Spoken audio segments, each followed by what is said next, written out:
बहुत ही सुंदर बाग था, लेकिन कोई भी गांव वाला उस सुंदर बाग में जाने से डरा करता था। उनका मानना था कि अक्सर बाग के उस पार वाली गुफा के अंदर से किसी जिन्न की आवाजें आती है, जो आते जाते लोगों को आवाजें देता है, जिससे गांव वाले बहुत डरा करते थे। एक दिन गांव के दो युवक खेत पर आपस में बात करते हुए, अरे भाई, कल मैं उस बाग की तरफ गया था, वहाँ फिर से उस जिन की वही डरावनी आवाजें आ रही थी। अरे क्यों भाई, क्या करने गए थे तुम वहाँ? क्या तुम्हें पता नहीं बाग के पास वाली गुफा में जिन रहता है? अगर वो तुम्हें कहीं कुछ कर देता तो आइंदा फिर उस बाग की तरफ मत जाना। तभी वो वहाँ से बात करते हुए खेत से चले जाते हैं। अगले दिन गांव का एक लड़का रांझा, यार इस गुफा में से आवाजें कौन देता होगा? मुझे इसके पीछे जरूर कोई राज नजर आता है। राजा भैया जो भी हो, लेकिन गलती से भी उस गुफा के अंदर मत जाना। लेकिन इस गुफा का रहस्य तो मैं जान कर रहूंगा। सब गांव वाले डर के साए में आखिर कब तक रहेंगे? उसके बाद शाम हो गई और रांझा और उसका दोस्त अपने अपने घर चले गए। अगले दिन सुबह सारे गांव में सन्नाटा था और रांझा के घर के बाहर उसकी लाश रखी हुई थी। सब रो रहे थे। शाम को बस ये बोल के घर से निकला था कि आज एक रहस्य से पर्दा उठाने जा रहा हूँ। मेरे रांझा की बहादुरी उससे ले डूबी। हाय मेरा बच्चा। हो ना हो, ये उस गुफा वाले जिन ने ही किया है। हाँ। उसी गांव में धन्नू नाम का व्यक्ति रहता था, जो एक व्यापारी था। उसकी दो बेटियां थीं, रीमा और सीमा। उन दोनों को रंग बिरंगे फूलों का बहुत शौक था। बहुत दिन हो गए हैं, चलो आज हम गांव के बाग में चलते हैं। न जाने क्यों हमें बाबूजी उस बाग में जाने से मना करते हैं। इस पूरे गांव में एक वही जगह है जहाँ कितने सुंदर सुंदर फूल होते हैं। हाँ सीमा, वो बाग सच में बहुत सुंदर है। उस बाग में बहुत सुंदर सुंदर फूल होते हैं, लेकिन बाबूजी हमें जाने नहीं देते। वो कहते हैं गांव के बाग के उस पार एक गुफा है जो बहुत ही भयानक है, हमारा जाना वहाँ सही नहीं होगा। लेकिन गांव के रांझा भाई की मौत के बाद तो गुफा और ज्यादा डरावनी लगने लगी है। अरे रीमा, ये सब झूठी बातें हैं, मुझे नहीं लगता वहाँ ऐसा कुछ है। और वैसे भी गांव वालों ने उस जिन्न को देखा नहीं, बस उसकी आवाज ही सुनी है। अगर सच में वहाँ कोई जिन्न होता तो क्या गांव वालों के सामने नहीं आता? हाँ, बोल तो सही रही हो सीमा, मुझे भी लगता है कि वहाँ कुछ नहीं है। चलो ठीक है, हम दोनों कल ही बाग में जाएंगे और हो सके तो क्या पता रांझा भाई की मौत का राज भी पता चल जाए। हाँ, कुछ नहीं है, वहाँ हम दोनों सुबह चलेंगे, तब तू खुद ही देख लेना। लेकिन बाबूजी हमें नहीं जाने देंगे सीमा। कल बाबूजी सुबह किसी काम से शहर जाएंगे, उनके जाते ही हम दोनों बाग में जाएंगे। रीमा अपना सिर हिलाती हुई ठीक है। इसके बाद दोनों बहनें अपने कमरे में जाकर सो जाती हैं। अगली सुबह, देखो मेरी प्यारी बेटियों, मैं किसी काम से शहर जा रहा हूँ। तुम दोनों अपना ख्याल रखना और उस बाग में फूल तोड़ने मत जाना। वो जगह अच्छी नहीं है, कोई भी गाँव वाला वहाँ नहीं जाता। पता है ना, रांझा भी वहीं जाने से मारा गया था। हम दोनों बहनें उस बाग में नहीं जाएंगी। इसके बाद धन्नू वहाँ से चला जाता है। उसके जाते ही दोनों बहनें उस बाग की तरफ जाने लगती हैं। कि तभी गांव का आदमी उन्हें देख लेता है। अरे सीमा और रीमा बेटिया, तुम इस बाग की तरफ कहाँ जा रही हो? क्या तुम्हें नहीं पता कि बाग की उस तरफ एक गुफा है जो बहुत ही डरावनी है? वहाँ से अक्सर किसी जिन की आवाज आती है। अरे काका, हम दोनों बस बाग में ही जा रहे हैं, वहाँ से कुछ फूल लेकर बस अभी आ जाएंगे। आप चिंता मत कीजिए, हम बाग के उस तरफ वाली गुफा में नहीं जाएंगे। चलो ठीक है बेटिया, लेकिन तुम दोनों शाम होने से पहले आ जाना। अच्छा, अब मैं चलता हूँ। इसके बाद वो आदमी वहाँ से चला जाता है।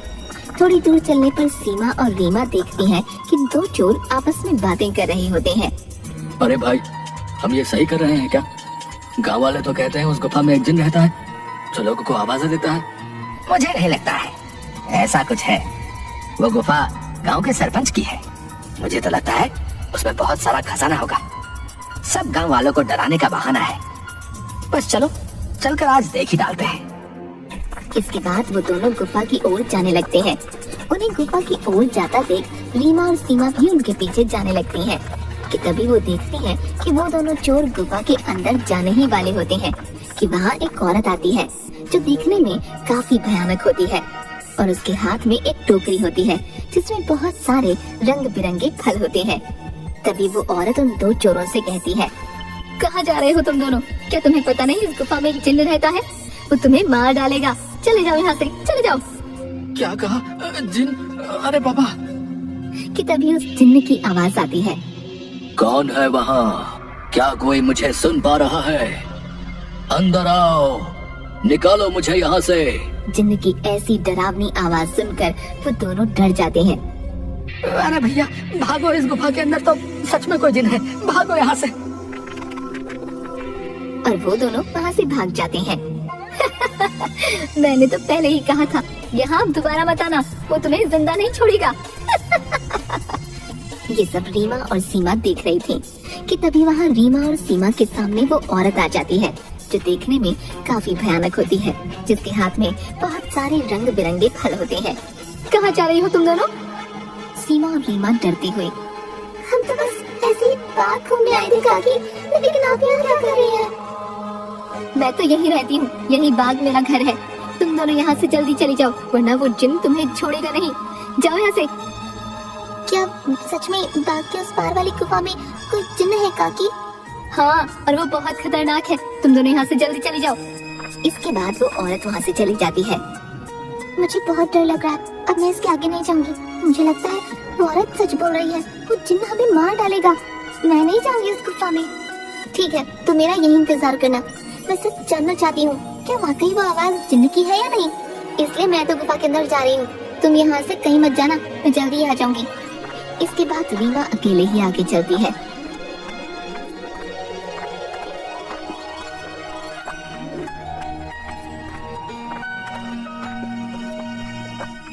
रीमा चलते चलते उस गुफा के पास पहुंच जाती है।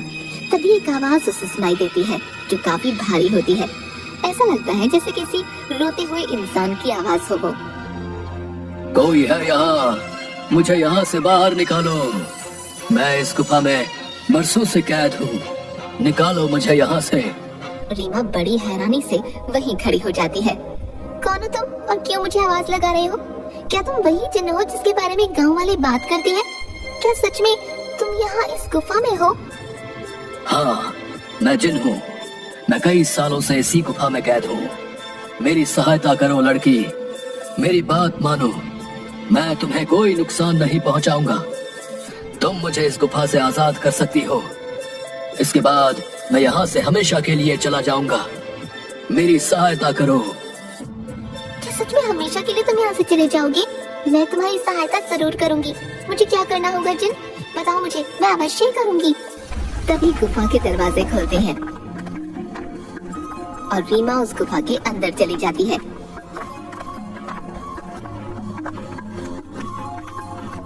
जैसे ही वो अंदर जाती है, एक बहुत बड़ी अजीब से जानवर की परछाई उसे नजर आती है जो देखने में बहुत ही डरावनी होती है। आओ लड़की, तुम्हारा जिन की इस गुफा में स्वागत है। मैं कई सालों से गुफा के बाहर आते जाते लोगों को आवाजें लगाता हूँ। सब गांव वाले डर कर भाग जाते हैं। कोई भी गांव वाला इस गुफा में आने की हिम्मत नहीं कर पाता। लेकिन तुम बहुत ही बहादुर लड़की हो जो इस गुफा में अकेली चली आई हो। क्या तुम जिन्न हो? लेकिन तुम मुझे दिखाई क्यों नहीं दे रहे हो? क्या तुम किसी को दिखाई नहीं दे सकते हो? नहीं, मैं जिन नहीं हूँ लड़की, मैं उस जिन की परछाई हूँ। वो जिन तो इस गुफा के कैद खाने में बरसों से कैद है, वो बाहर नहीं आ सकता है। मैं उसकी परछाई हूँ। परछाई? तुम मुझे ये बताओ कि वो जिन इस गुफा में कैद क्यों है? क्या जिन्न के इस गुफा में रिहा होने का कोई मार्ग नहीं है? मार्ग है लड़की, और तुम उस मार्ग तक पहुंच सकती हो। लेकिन इसके लिए तुम्हें इस गुफा के तहखाने में जिन के पास जाना होगा। वही जिन तुम्हें उसकी मुक्ति का राज बताएगा। जिसके बाद रीमा हाथ में जलती हुई एक आग की मशाल लेकर उस गुफा की ओर जाती है। जैसे ही रीमा तहखाने के अंदर जाती है तो उसे एक आग जलती हुई दिखाई देती है। वो जैसे ही उस आग के पास जाती है, हे जिन, मैं यहाँ तुम्हारी मदद करने आई हूँ, क्या तुम मुझे सुन सकते हो? उसे उस जिन्न की आवाज आती है। आओ बहादुर लड़की, मैं तुम्हारा ही इंतजार कर रहा हूँ। मैं जानता हूँ कि तुम ही मुझे इस गुफा से मुक्ति दिला सकती हो। तुम्हारा इस गुफा में स्वागत है लड़की। तुम बहुत ही बहादुर हो जो इस गुफा में आई हो। मेरा नाम जिनाद है। मैं यहाँ कई सालों से बंद हूँ। मेरे सामने आओ जिन्नात, मैं तुम्हें देखना चाहती हूँ। कि तभी अचानक से जिन्नात उसके सामने आता है, जो बहुत ही डरावना होता है। एक बहुत ही भयानक सा दिखने वाला, जिसके सिर पर एक लंबी चोटी होती है, जो काफी बड़ा होता है। रीमा के सामने वो आता है। उसे देखकर रीमा थोड़ा डर जाती है। देखो, तुम डरो मत लड़की, मैं तुम्हें कुछ नहीं करूँगा। मैं जानता हूँ कि तुम मेरी मदद करने आई हो, लेकिन मेरी मदद करना इतना भी आसान नहीं है। तुम एक बार और सोच सकती हो। क्या तुम वाकई मेरी मदद करना चाहती हो? लेकिन मैं तुम्हारी मदद कैसे कर सकती हूँ, और तुम यहाँ कैद कैसे हुए? बताता हूँ।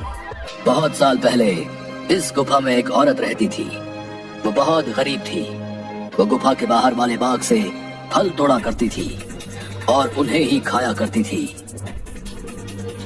एक दिन उसने बाग के सारे फल तोड़ लिए और यहाँ इस गुफा में लेकर आ गई। उन्हीं फलों के बीच एक रहस्यमयी फल भी था, जो बहुत ही चमकदार था और जिस पर मेरी नजर थी। वो फल मेरी उम्र 100 साल और बढ़ा सकता था, लेकिन मैं उस फल को तब तक नहीं छू सकता था जब तक कोई इंसान उस फल को उसके पेड़ से तोड़ ना ले। एक दिन वो औरत चमकदार फल को उसके पेड़ से तोड़कर इस गुफा में ले आई। जब मैंने देखा तो मैं उसके पीछे इसी गुफा में आ गया और मैंने उससे कहा कि हे औरत, तुम जो बाग से सबसे सुंदर और चमकदार फल तोड़कर लाई हो, वो मुझे दे दो। इसके बदले में तुम जो भी 2 इच्छाएं मांगोगी वो पूरी होंगी। ठीक है, मैं तुम्हें वो फल दे देती हूँ, लेकिन मेरी 2 इच्छा है।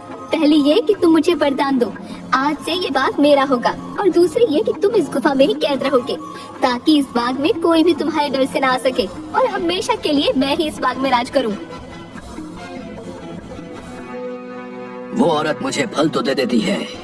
उस फल से मेरी उम्र तो 100 साल बढ़ गई, लेकिन उस औरत को दिए गए वरदान की वजह से मैं यहीं कैद हो गया। तब से ही मैं इस तहखाने में कैद हूँ। क्या अब से पहले किसी ने आपको यहाँ से बाहर निकालने की कोशिश नहीं की? इससे पहले गांव के एक लड़के ने मुझे बचाने की हिम्मत दिखाई थी, लेकिन जैसे ही वो लड़का उस चमत्कारी फल को लेकर गुफा में आ रहा था, तभी उस बूढ़ी औरत ने उसको मौत के घाट उतार दिया और सारे गांव में बात फैल गई कि मैंने उसको मारा है। हाँ, वो लड़का हमारे गांव का रांझा भैया थी, उसको उस बूढ़ी औरत ने मारा। मैं आपको यहाँ से आजाद जरूर करवाऊंगी, लेकिन मुझे तुम्हें यहाँ से आजाद कराने के लिए करना क्या होगा?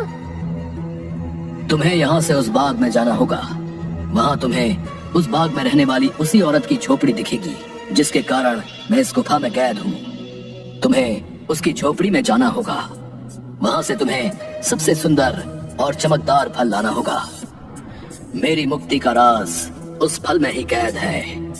ध्यान रखना बहादुर लड़की, उस औरत की झोपड़ी में कोई नहीं जा सकता है। जब वो सो रही होगी तुम्हें तभी जाना होगा और उसकी फलों की टोकरी में से सबसे चमकता फल लेकर आना होगा। उसी फल में तुम्हें मेरी मुक्ति का राज मिलेगा, लेकिन तुम्हें ये काम बड़ी होशियारी से करना होगा। अगर उस औरत को पता चल गया तो वो तुम्हें जिंदा नहीं छोड़ेगी। ठीक है जिन, मैं तुम्हारे लिए वो चमकदार फल जरूर लेकर आऊंगी।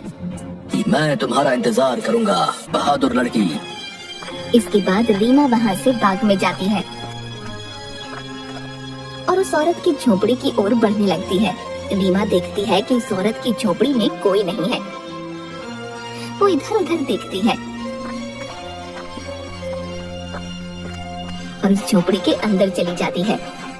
रीमा अंदर जाकर देखती है कि बहुत सारे फल उस औरत की झोपड़ी में रखे हैं। अरे ये तो कितने सारे फल हैं, लेकिन इन सब में कोई भी फल बहुत ज्यादा नहीं चमक रहा। तभी अचानक रीमा देखती है कि वही औरत अपनी झोपड़ी की तरफ आ रही है। ये देखते ही रीमा दरवाजे के पीछे छुप जाती है। वो औरत अपनी झोपड़ी में आती है और उसके हाथ में एक टोकरी होती है जिसमें बहुत सारे फल रखे होते हैं। वो अपनी टोकरी एक टेबल पर रख देती है और पास ही पड़ी चारपाई पर सो जाती है। ये देख थोड़ी देर बाद रीमा बाहर आती है और उन फलों की टोकरी में से सबसे चमकता फल देखती है। लगता है यही वो चमकदार फल है जिसके बारे में वो जिन बात कर रहा था। रुको लड़की, तुम मेरा ये जादुई फल लेकर कहाँ जा रही हो? मुझे मेरा फल वापस करो, वरना मैं तुम्हें यहाँ से नहीं जाने दूंगी। रीमा ये सुनकर डर जाती है। मुझे फल ले जाने दो काकी, मैं इस फल को उस जिन्न को देकर उसे उस गुफा से आजाद कराना चाहती हूँ, ताकि सारे गांव वाले बिना डरे यहाँ सकें। मुझे इस फल को लेकर जाने दो काकी। क्या कहा लड़की? तुम मेरी कई सालों की मेहनत पर पानी फेर देना चाहती हो? उस जिन्न के रिहा होते ही ये सब गांव वाले मुझे इस बात से निकाल देंगे। नहीं नहीं, मैं ऐसा नहीं होने दूंगी। मुझे ये चमकदार फल वापस करो। ये सुनकर रीमा वहाँ से उस फल को लेकर भागने लगती है और वो औरत भी उसके पीछे ही भागने लगती है।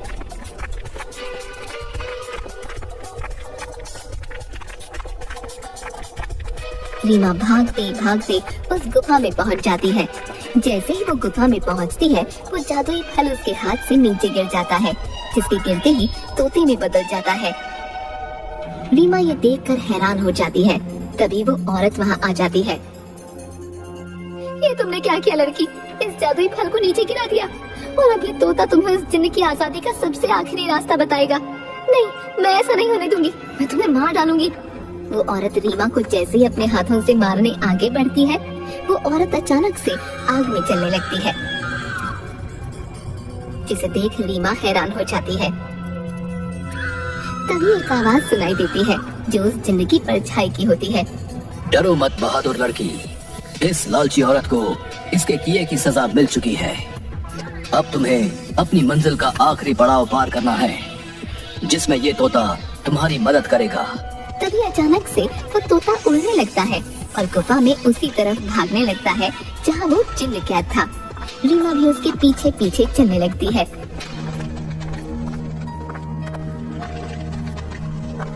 वो तोता एक छोटी सी खिड़की के पास जा बैठता है जो काफी चमक रही थी। तभी तोते की आवाज आती है।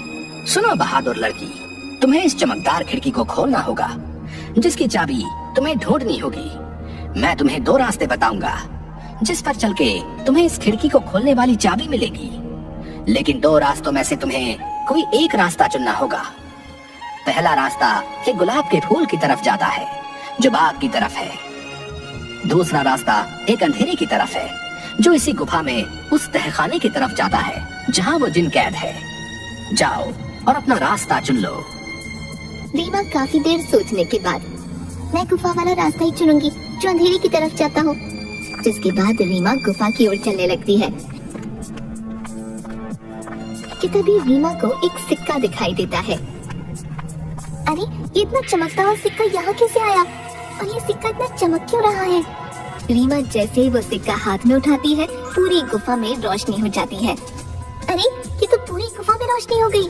तभी वो सिक्का अचानक उड़ने लगा। अरे, ये सिक्का उड़ क्यों रहा है? रीमा उस सिक्के के पीछे पीछे चलने लगती है। थोड़ी दूर चलने पर रीमा देखती है कि 4 चाबियां अलग अलग रंग की थीं, जो हवा में उड़ रही थीं। अरे, ये तो वही चाबियां हैं जिसके बारे में वो तोता बता रहा था। लेकिन अब इनमें से सही चाबी कौन सी होगी, ये कैसे पता चले? तभी रीमा को एक आवाज आई जो उस जिन्न की परछाई की थी। बहादुर लड़की, तुम्हें इनमें से एक चाबी उठानी है। याद रखना, तुम्हें एक सही चाबी उठानी है, लेकिन याद रहे, तुम्हें बड़ी होशियारी से ही एक चाबी उठानी होगी। अगर तुमने गलती से गलत चाबी चुन ली, तो ये चारों चाबियां गायब हो जाएंगी और तुम कभी भी जिनको आजाद नहीं कर पाओगी। ये सुन रीमा हैरान हो जाती है। क्या? हे भगवान, ये किस दुविधा में डाल दिया है? अब मैं कैसे इन चारों चाबियों में से सही चाबी चुनूं? काफी देर सोचने के बाद रीमा देखती है कि चारों चाबियों में से एक चाबी बहुत बड़ी थी, जो लाल रंग की थी, और जिस चमकदार फल के गिरने से वो तोता बना था, वो भी लाल ही रंग का था। रीमा समझ गई कि लाल वाली चाबी चुननी है। उसके लाल चाबी चुनते ही बाकी सारी चाबियां गायब हो गईं। और फिर से जिन्न की परछाई की आवाज आई। शाबाश बहादुर लड़की, तुम्हारी सूझबूझ की वजह से आखिरकार तुमने बिल्कुल सही चाबी चुन ली। अब जाओ उस खिड़की के पास और खोल दो उसे। रीमा उसी खिड़की के पास जाती है।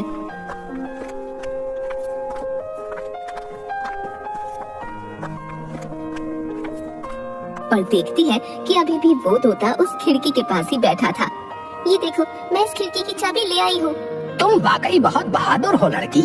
अब तुम इस चाबी से इस खिड़की को खोल दो। रीमा जैसे ही उस चाबी को खिड़की में लगाती है, खिड़की अचानक से खुल जाती है। रीमा देखती है उस खिड़की के बाहर बहुत रोशनी थी, जिसकी चारों तरफ बहुत सारे चमकदार फल चमक रहे थे और बहुत सारी तितलियां उनके पास मंडरा रही थीं। वो तोता उस खिड़की में उड़ता हुआ चला जाता है और तोता खिड़की के बाहर जाते ही उस जिन्न में बदल जाता है जो कई सालों से गुफा में बंद था।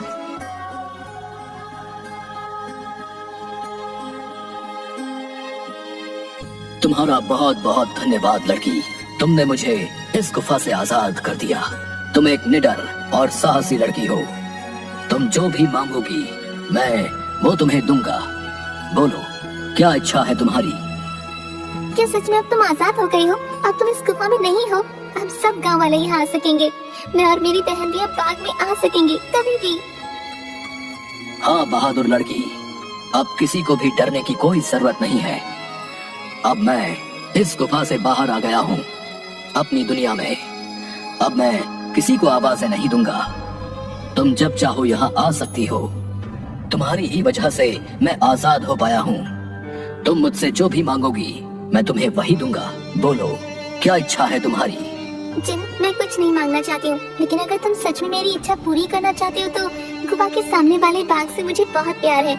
इसमें रंग बिरंगे फूल मुझे बहुत पसंद है। मैं चाहती हूँ कि ये बाग हमेशा ऐसे ही खिलखिलाता रहे, इसके फूल कभी न मुरझाएं। ठीक है बहादुर लड़की, तुम्हारी ये इच्छा जरूर पूरी करूंगा। अब ये बाग हमेशा यूं ही रहेगा, कभी भी मुरझाएगा नहीं।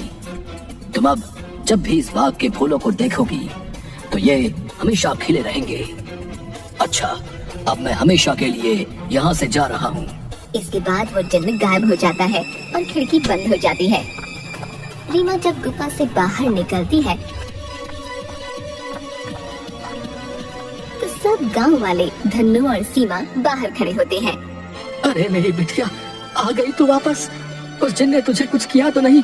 आखिर क्यों गई थी तू उस गुफा के अंदर? अगर वो जिन तुझे मार डालता तो क्या करता मैं? दीदी, तुम ठीक तो हो ना? क्या सच में तुम्हें उस जिन्न ने कुछ नहीं किया? बाबूजी, मैं बिल्कुल ठीक हूँ। अब अंदर कोई जिन्न नहीं है। इस गुफा के अंदर जो जिन्न था अब वो हमेशा के लिए इस गुफा से चला गया है। अब आप सभी को डरने की कोई जरूरत नहीं है। अब कोई भी यहाँ आ सकता है। अरे क्या बोल रही हो रीमा बिटिया? आखिर कहाँ गया वो जिन जो आते जाते लोगों को आवाजें दिया करता था?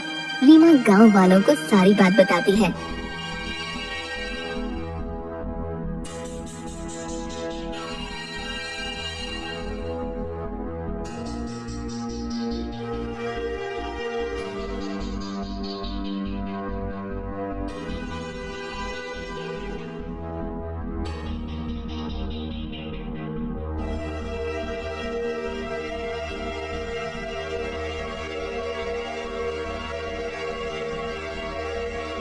थोड़ी देर बाद गांव वाले बहुत खुश होते हैं और रीमा से बोलते हैं, अरे रीमा बेटिया, तुम तो सचमुच में बहुत बहादुर हो। तुम्हारी वजह से ही अब वो जिन इस गुफा से आजाद हो गया है। अब हम गांव वालों को डरने की कोई जरूरत नहीं है और रांझा की मौत का रहस्य भी सब गांव वालों को पता चल गया। इसके बाद गांव वाले बिना डरे